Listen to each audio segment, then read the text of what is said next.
Bonsoir les amis, bonsoir les camarades, bonsoir le peuple ivoirien,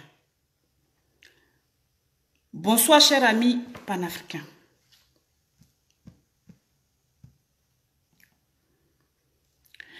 Il faut que je vous parle.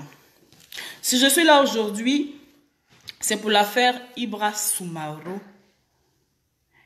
et Isiaka Touré au salon de l'agriculture. Je viens pour une deuxième vidéo sur cette affaire-là. Parce que cette affaire, j'avais parlé de ça. Donc je reviens sur cette agression de Ibra. Nous allons commenter ensemble, vous et moi, cette agression. Nous allons aller en profondeur. C'est pour cela que je reviens pour une deuxième fois pour vous parler de cela.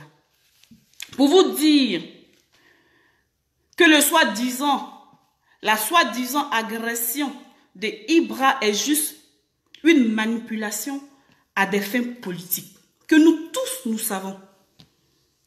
Cela a été orchestré par Soro Gibafuri Guillaume et sa troupe Afusata Bamba. Les gars, les amis, connectez-vous. Il faut qu'on parle. Vous devez comprendre beaucoup de choses qui se passent. Vous devez comprendre cette situation. Cet harcèlement de Ibra envers le ministre Adjoumani. C'était une action planifiée. C'était planifié par les ressortissants de Soro Gibafuri Guillaume et de Laurent Gbagbo. En plus, le PDCI-RDA s'en est rajouté. C'est un schéma planifié, les gars. C'est un schéma planifié.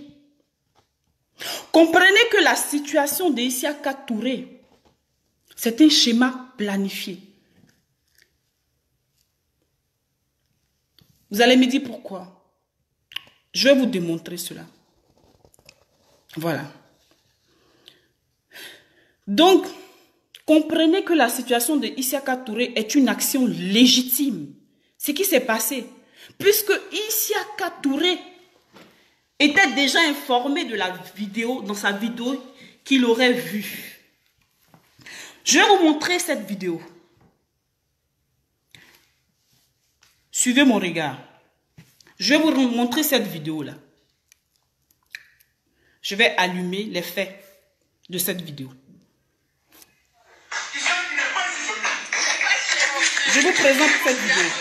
Il y a des lois et la diaspora ne veut pas que Ouattara vienne ici. Lui-même Ouattara, quel que soit l'hôtel où je trouve, nous allons manifester là-bas. Alors, nous avons tous suivi cela. Nous avons tous suivi cela, cette vidéo-là. Donc, dans cette vidéo, il parlait de l'attaque du ministre au salon de l'agriculture. Alors lui, il se sentait, Isiaka Touré, il se sentait ivoirien et défenseur de la République de la Côte d'Ivoire. Je condamne la violence, mais il va falloir se défendre. Moi, Léa Koché, je condamne la violence, mais il va falloir se défendre. Donc, Isiaka Touré s'est défendu. Il a déjoué les complots de Soro Gibafuri Guillaume. Parce que c'est un complot. Isiaka Touré est un héros. Moi, je dis par là que Isiaka Touré, c'est un héros. C'est un patriote. C'est ce qu'on appelle du patriotisme. C'est des gens comme Isiaka Touré qu'on a besoin pour défendre une patrie ou un pays. Il ne s'agit pas simplement de rester derrière sa caméra ou sa vidéo. Non. Je dis non. Quand on veut défendre une nation, une république, c'est comme Isiaka l'a fait. Il a tapé sa poitrine pour défendre sa patrie. Issaka Touré, il a tapé sa poitrine pour défendre sa patrie, pour faire déjouer le plan macabre de Soro Gibafouri Guillaume et des pro-Gbagbo. Donc pour moi, Issaka est un héros. Il a prouvé que ce qu'il peut dire derrière son écran, il peut l'assumer. Quelqu'un qui vient défendre sa patrie, quelqu'un qui vient défendre sa patrie, sa république, c'est un héros. Les Tourés ont toujours été des guerriers. Ils ont toujours été des guerriers. Un Touré, il n'a jamais reculé. Dites-moi si vous connaissez des Tourés qui ont reculé. Ils foncent toujours dans un tas. Ils foncent dans le mur. Quel que soit ce qu'il arrive. Issaka Touré est vraiment un descendant de Samori Touré. Agresser un ministre, ce n'est pas un délit. C'est un délit. Agresser un ministre, c'est un délit. Excusez-moi. C'est un harcèlement. Le droit à l'image, c'est un délit. Le droit à l'image, c'est un délit. Franchement, tu te croyais, c'est-à-dire, tu te prenais pour qui?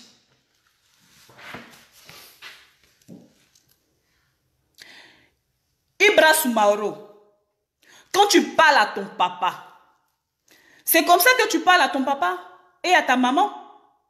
C'est comme ça qu'on est insolent devant un ministre? Tu viens avec une excellence devant quelqu'un et puis tu veux qu'il te réponde comment? De toi à moi. La liberté d'expression ne veut pas dire être impoli et être arrogant. Tu es arrogant devant quelqu'un, à plus forte raison, une personnalité. Quand on parle à son enfant, quand tu parles à ton enfant, en France ici, l'éducation qu'on t'a donnée, quand tu parles à ton enfant, il y a une manière de lui parler. À plus forte raison, une autorité. À plus forte raison, un ministre. À plus forte raison, un ministre de la République. Le ministre Adjoumani. Le ministre Adjoumani, là, ce n'est pas ton camarade. Le gouvernement de Gonkulibali, là, ce n'est pas ton camarade. Il vient du gouvernement du Gonkulibali, du président Alassane Ouattara. Ce ne sont pas des camarades. Vous n'avez pas joué la marraine ensemble. Vous n'avez pas fait l'école maternelle ensemble. Ni l'école supérieure ensemble. Tu comprends? Tu n'as même pas son niveau d'intellectuel. Voilà. C'est ça qui est la vérité. Si tu es impoli là, c'est pas dans la République de Côte d'Ivoire que tu vas venir jouer ton impolitesse. Ibra Soumaoro, c'est pas dedans que tu vas venir jouer ton impolitesse. Un peu d'éducation, un peu de tenue.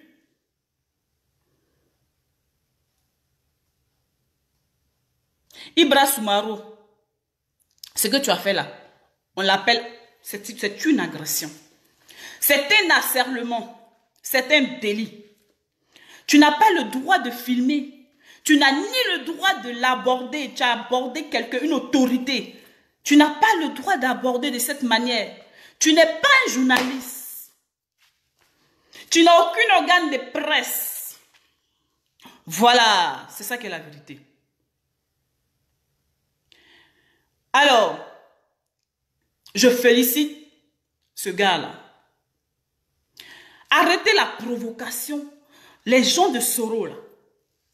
De la provocation à la victimisation. Vous êtes toujours là-dedans. Vous avez instrumentalisé cette personne-là. C'est méchant. C'est C'est méchant. Aujourd'hui, toi, Soro, aujourd'hui, je vais parler aussi, je vais faire une parenthèse. Je vais parler de Eleonore Kwame. Je vais vous montrer la vidéo d'Eleonore Kwame. Tu t'attendais à quoi? Je vais montrer la vidéo d'Eleonore Kwame. Restez connectés, les gars.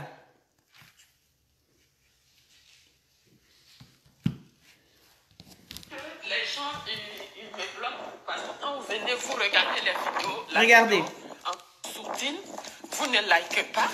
Donc, ils m'ont coupé. Ils m'ont coupé. J'ai dit à toute l'opinion internationale de regarder la violence de M. Ouattara. De regarder la violence de M. Ouattara et ses acolytes. Connectez-vous. Je suis revenu, mais quand vous connectez là, il faut liker. Parce que sinon, ils vont me couper encore. Parce que il faut que, Dieu merci, ça se passe en France ici.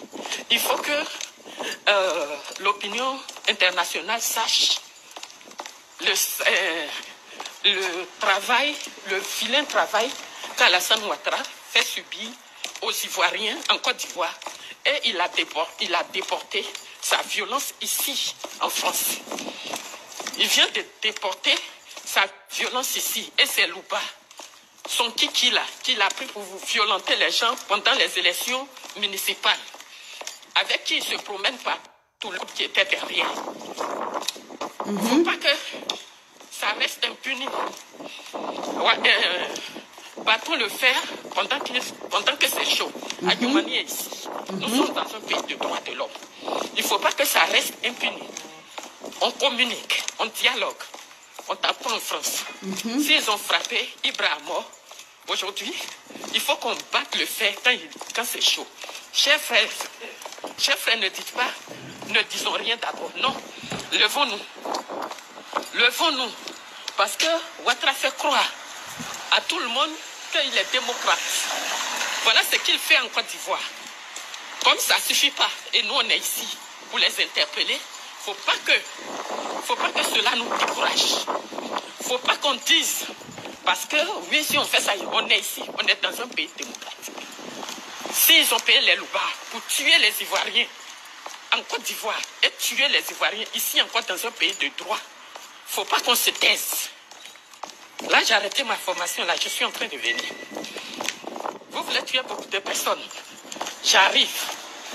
Ici, là, on ne va pas laisser ça. J'informe toute la Côte d'Ivoire que Adjoumani est venu avec des loupards pour attaquer le jeune Ivoirien qui l'a demandé qu'on lui arrache le téléphone. Adjoumani est venu agresser ce jeune-là. Ils l'ont battu à mort. Dans un salon de Versailles. Ivoiriens, levons-nous. Levons-nous, Ivoiriens. Battons le fer pendant que c'est chaud. Ne disons pas que oui, voilà, il a fait ça quoi. Mais pourquoi? On est dans un pays de droits de l'homme. Parce que le jeune l'a interpellé. Et ce que le jeune a dit, voilà, il vient de montrer qui ils sont. Il vient de montrer ici qui ils sont. Il vient de montrer, le Tassi là même, ou même. Il vient de montrer comment eux ils sont. Comment ils tuent les Ivoiriens en Côte d'Ivoire. Donc ça ne les suffit pas. Il paye son billet pour venir ici, au salon de Versailles, pour déverser ces loupards sur les Ivoiriens qui vont procher. Et on est nombreux, on devait aller leur poser quelques questions. Et on ne va pas s'arrêter. On va partir. Adjoumani, ce que tu as cherché là, avec tes loupards là, tu mets les gens dans le problème ici. C'est qu'eux là, ils ne vont pas rester en France. Parce que s'ils restent ici, on va suivre la procédure comme il se doit. On va suivre cette procédure parce que déjà, la pensée qu'ils ont eue de vouloir déjà tuer un jeune parce qu'il a posé une question et ce qu'il a dit, c'est pas faux. Adjoumani vient de nous démontrer. Adjoumani et ses loupards viennent de nous démontrer qu'ils ne sont pas démocrates. Et il est dans un pays où la démocratie existe. Ils sont venus agresser ce jeune homme-là parce que le jeune, il n'est pas parti pour les attaquer. Il travaillait à ce salon. Il travaillait là-bas et c'est pas à Djoumani qui l'empose. Il travaillait là-bas naturellement. Donc quand il a vu, il a interpellé sur la maltraitance des Ivoiriens. Il a interpellé sur leur violence en Côte d'Ivoire. C'est pour ça qu'il lui a posé la question, quand tu es dans un pays calme, démocrate, tu es content, et puis vous ne permettez pas aux Ivoiriens de vivre mieux. Donc pour cette raison, Adjoumani allait payer les loupards pour venir agresser. Aujourd'hui là, où je vous parle, les pompiers sont là. Ils sont en train de soigner Ibra sur place. Il est dans les pommes, il est dans le coma. Ils sont en train de le soigner. Je vais couper là. Je vais arrêter là. Je vais m'arrêter là. Les amis, les gars, vous avez vu la manipulation d'Éléonore. Éléonore Kwame. La manipulation de Soro Guibafouri Guillaume. Soro Guibafouri Guillaume, là. Vous avez vu comme il est en train de manipuler cette Éléonore Kwame. Avec ton vilain visage plein de maquillage, là. On dirait une momie de 13e siècle. Éléonore Kwame. Les momies de 13e siècle de l'Égypte ancienne. Tu dis les Ivoiriens n'ont qu'à sortir avec la haine que tu as dans ton cœur. Là. Aucun Ivoirien ne va sortir, Éléonore Kwame. L'agent de Soro Guibafouri Guillaume, là, c'est toi qui bouffes ça. Ce n'est pas les Ivoiriens. Likez la vidéo, les gars. Likez la vidéo. Il ne faut pas qu'on arrête. Ils vont couper. Il ne faut pas qu'on coupe. Il faut liker la vidéo. Soro, ton argent que Soro Guibafouri Guillaume t'a donné là. Et toi, tu veux que le peuple ivoirien sorte. Le peuple ivoirien n'a qu'à sortir. On va sortir comment, Éléonore Kwame? Faut nous dire, tu veux que le peuple ivoirien sorte. Tu veux qu'on sorte à cause des miettes que Soro te donne. Là. Nous, on n'a qu'à sortir. Nos enfants n'ont qu'à sortir. Nos parents n'ont qu'à sortir. Parce que quoi, la momie, tu es momie là. Nous, on n'a qu'à sortir. Éléonore Kwame. On va sortir pour faire quoi? La honte. Tu as tellement honte. Ton mentor Soro Guibafouri Guillaume, là, il n'a qu'à sortir, il n'a qu'à mettre ses enfants en première ligne de combat. En première ligne. Tu penses que c'est au temps de Gbagbo Laurent ou bien au temps de PDCI-RDA? On n'est plus à ce temps-là. Voilà. Et ton visage, on dirait momie, là. Faut pas inciter le peuple ivoirien à sortir, hein. On va sortir ici à travailler. Si tu nous donnes du travail, on sortira. Alassane Ouattara, il a créé emploi pour nous. Il crée des emplois pour nos enfants, nos frères, des chantiers. Il crée, il y a la route, il y a tout. On sort pour lui, on peut sortir pour lui. Mais toi, Éléonore, la momie du 13e siècle de l'Égypte ancienne, on n'a qu'à sortir. On n'a qu'à sortir. Éléonore Kwame, il ne faut pas gâter mon affaire ici. Hein. Voilà, toi, une inculte comme ça, tu es couché chez toi à la maison. Tu touches l'argent que Soro Guillaume te donne. Et puis toi, tu dis, c'est toi qui dis, la Côte d'Ivoire, inviter le peuple ivoirien à sortir. Tu reçois l'argent de Soro Guillaume. Tu penses que c'est cet argent qui va sauver la Côte d'Ivoire. L'argent que tu reçois pour Soro Guillaume, là, ce n'est pas ça qui va sauver la Côte d'Ivoire. Il est destiné, cet argent est destiné à toi. Cet argent n'est pas destiné à la Côte d'Ivoire. Ils t'ont dit, toi, Éléonore Kwame, tiens, voilà l'argent, va, tu parles. Mais tu dis rien. Tu comprends? Ton Soro Guillaume, là, il va faire quoi pour le pays? Il va faire quoi pour la Côte d'Ivoire? Son programme de développement, c'est quoi son programme? Éléonore Kwame, réponds-moi bien. C'est son programme, même en France ici que tu es là, le programme, on a tous un programme, les gens ils ont un programme de développement, ils ont un programme social, ils ont un programme, c'est quoi son programme? Éléonore, il va falloir que tu te réveilles, tu es dans ton rêve, la momie de l'Égypte ancienne. Soro Guillaume, Toutes les bonnes personnes t'ont quitté. Toutes les bonnes personnes t'ont quitté, Sorodium. Remets-toi en question. Ta Zéré, celle qui était députée de l'Assemblée nationale, elle t'a quitté. Alpha Yaya, il t'a quitté. Le dernier là, Meïté Sendou, il vient de te quitter. Il n'y a que des personnes, des macaques, des gens bizarres comme Éléonore qui sont restés avec toi. Toi, Éléonore aussi, tu veux être ministre de la culture de Soro Guibafouri Guillaume. Faut nous laisser tranquille, hein? Faut nous respecter. Faut nous respecter, Éléonore Kwame. Voilà, faut respecter la République de Côte d'Ivoire. Toi, franchement, tu déranges, hein? Mais nous là, nous on avance. Tu vas jamais nous déranger. Tu connais pas la honte. Vraiment, si la honte avait un visage, c'est le visage d'Éléonore Kwame. Si la honte avait un visage là, c'est le visage d'Éléonore Kwame. Tu es perdante, tu es toujours perdante. Ton mentor et toi, Soro Guillaume, vous êtes des perdants. Ressaisissez-vous, hein, avant qu'il ne soit trop tard. Moi là, je vous appelle à la République. Voilà.